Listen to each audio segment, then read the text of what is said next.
Hello दोस्तों, स्वागत है आपका हमारे YouTube channel study with me में। दोस्तों, आज हम सीडीपी बाल विकास एवं शिक्षा शास्त्र में हमारा जो पहला चैप्टर है बाल विकास, उसमें हम बाल विकास की अवधारणा तथा अधिगम के साथ उसका संबंध, इस टॉपिक को पढ़ेंगे। तो हम सबसे पहले ये समझते हैं कि बाल विकास का अर्थ क्या होता है। तो मानव विकास का अध्ययन मनोविज्ञान की जिस शाखा के अंतर्गत किया जाता है, जो मानव विकास है उसका जो अध्ययन करेंगे हम मनोविज्ञान की जिस शाखा के अंतर्गत, उस शाखा को बाल मनोविज्ञान या बाल विकास कहा जाता है। तो हम कह सकते हैं कि मानव विकास है, हमारा जो विकास है उसका अध्ययन हम मनोविज्ञान की जिस शाखा के अंतर्गत करते हैं, उस शाखा को हम बाल मनोविज्ञान या बाल विकास कहते हैं। अब हम बाल विकास का अर्थ समझें तो बालक के विकास की प्रक्रिया, बाल विकास का अर्थ यहाँ हो जाएगा जो बालक है, बालक के विकास की प्रक्रिया से है।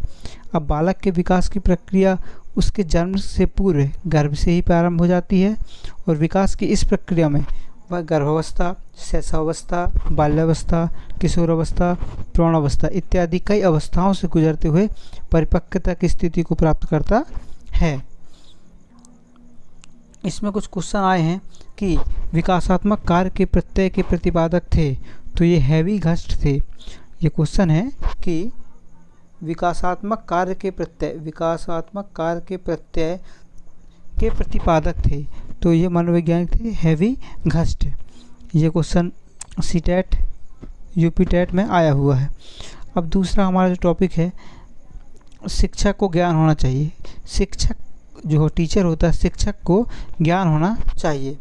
तो इसका आंसर हो जाएगा शिक्षक को अध्यापन विषय का, वो क्या पढ़ा रहे हैं, और बाल मनोविज्ञान का, जो बाल मनोविज्ञान है उसका ज्ञान होना चाहिए शिक्षक को, तभी तो वो सब सही अच्छे ढंग से बालक को पढ़ा पाएंगे। बाल विकास की परिभाषा का अध्ययन क्षेत्र है, जो बाल विकास की परिभाषा का अध्ययन क्षेत्र है जो किसी बच्चे के संज्ञानात्मक, सामाजिक तथा दूसरे सामर्थ्यों के क्रमिक विकास के लिए उत्तरदायी होगा। जो बाल विकास की परिभाषा का अध्ययन क्षेत्र है वो किसी बच्चे के संज्ञानात्मक, सामाजिक तथा दूसरे सामर्थ्यों के क्रमिक विकास के लिए उत्तरदायी होगा। बाल विकास में क्या होता है, गर्भावस्था से किशोर अवस्था तक का अध्ययन होता है। जो बालक होता है या बाल विकास में हम कह सकते हैं कहाँ से किस अवस्था से किस अवस्था तक का अध्ययन होता है, तो गर्भावस्था से किशोर अवस्था, यहाँ दिया गर्भ अवस्था से किशोर अवस्था। अब हम गर्भावस्था की बात करें तो गर्भाधान से जन्म तक की अवस्था को गर्भावस्था कहते हैं। जो गर्भाधान से जन्म तक की अवस्था हो जाएगी उसको हम बोलेंगे गर्भावस्था। और किशोर अवस्था की बात करें हम, किशोर अवस्था, तो किशोर अवस्था में हम 12, जो हमारा 12 वर्ष से 18 वर्ष तक की जो अवस्था होती है वो हमारी किशोर अवस्था कहलाती है। अब हमारा अगला जो है प्रश्न कह सकते हैं हम इसको कि बाल मनोविज्ञान के आधार पर सर्वोत्तम कथन है। जो बाल मनोविज्ञान के आधार पर सर्वोत्तम कथन क्या है, तो इसका कथन है प्रत्येक बच्चा विशिष्ट होता है। जो हर एक बच्चा होता है वो विशिष्ट होता है, प्रत्येक बच्चे में कुछ ना कुछ विशिष्टता होती है। तो हम कह सकते हैं बाल मनोविज्ञान के आधार पर सर्वोत्तम कथन है कि प्रत्येक बच्चा विशिष्ट होता है। ये क्वेश्चन बहुत इंपॉर्टेंट है। ये DSSB PRT में आया हुआ है, यूके टेट में आया हुआ है, HP टेट में आया हुआ है, HP टेट में आया हुआ है। तो हम इसको फिर से देख सकते हैं कि हमारा क्वेश्चन है बाल मनोविज्ञान के आधार पर सर्वोत्तम कथन क्या है। तो बाल मनोविज्ञान के आधार पर सर्वोत्तम हमारा कथन है कि जो प्रत्येक जो बच्चा होगा वो विशिष्ट होता है। प्रत्येक बच्चा होता है वह उसमें कुछ ना कुछ विशिष्टता होती है। अब हमारा अगला जो क्वेश्चन है, प्राथमिक शिक्षक के लिए बाल मनोविज्ञान का ज्ञान आवश्यक है। जो प्राथमिक शिक्षक रहेंगे उनके लिए बाल मनोविज्ञान का ज्ञान आवश्यक है। क्यों? क्योंकि यह बच्चों के व्यवहार को समझने में शिक्षक की सहायता करता है। अगर कोई शिक्षक है उसको बाल मनोविज्ञान का ज्ञान रहेगा तभी तो वह बच्चों के व्यवहार को समझेगा, जिससे वो बच्चों को बहुत अच्छे तरीके से पढ़ा पाएगा। अगला हमारा जो क्वेश्चन है, बाल मनोविज्ञान का केंद्र बिंदु क्या है, तो बाल मनोविज्ञान का केंद्र बिंदु है वो बालक है। बाल मनोविज्ञान का केंद्र बिंदु बालक है। बाल मनोविज्ञान का क्षेत्र है, जो बाल मनोविज्ञान का क्षेत्र है, गर्भावस्था से किशोरावस्था की विशेषताओं का अध्ययन करना। जो गर्भावस्था होती है, गर्भाधान से जन्म तक की अवस्था, और जो किशोरावस्था होती है, जो 12 साल से 18 वर्ष तक के जो होते हैं बच्चे, उनकी विशेषताओं का अध्ययन करना बाल मनोविज्ञान का क्षेत्र है। हमारा अगला जो टॉपिक है बाल विकास का अध्ययन क्षेत्र है। तो बाल विकास की विभिन्न अवस्थाओं का अध्ययन, बाल विकास का जो अध्ययन क्षेत्र है वो है बाल विकास की विभिन्न अवस्थाओं का अध्ययन, वातावरण का बाल विकास पर पड़ने वाले प्रभावों का अध्ययन और व्यक्तिगत भिन्नताओं का अध्ययन।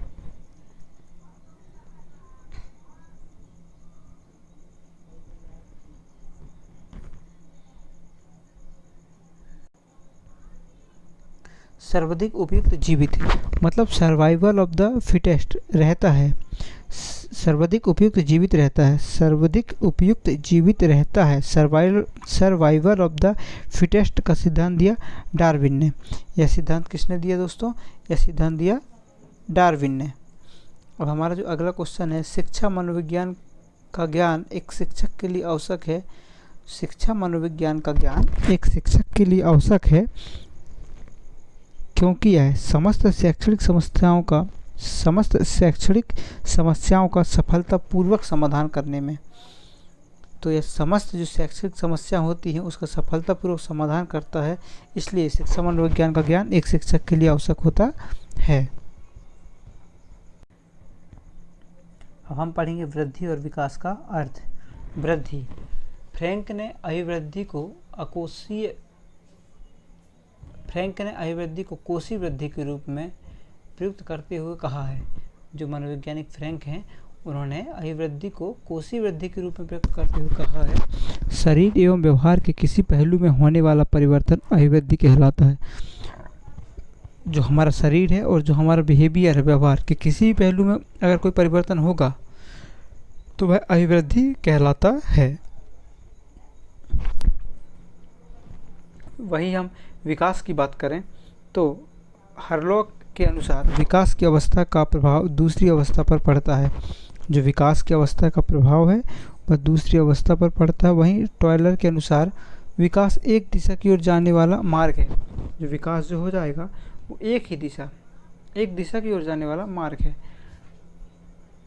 विकास एक निरंतर चलने वाली प्रक्रिया है, किंतु शैशव काल में विकास अधिक तीव्र होता है। विकास तो एक निरंतर चलने वाली प्रक्रिया है, विकास हमेशा निरंतर चलते रहता है, किंतु विकास शैशव काल में विकास अधिक तीव्र होता है।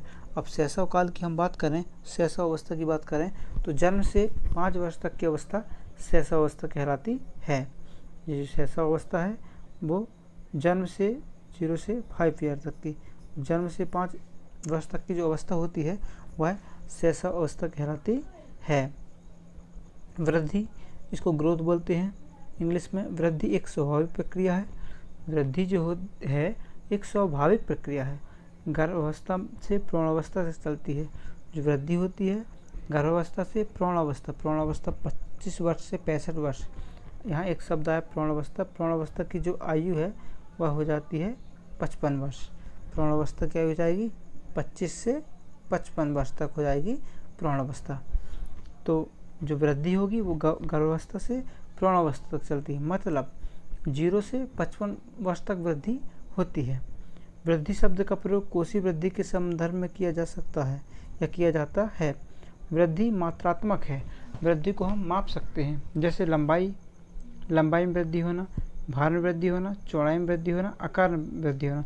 जैसे किसी बालक की लंबाई बढ़ती है, उसका वजन बढ़ता है, उसकी चौड़ाई बढ़ती है, उसका आकार बढ़ता है, तो ये सब वृद्धि के उदाहरण हैं।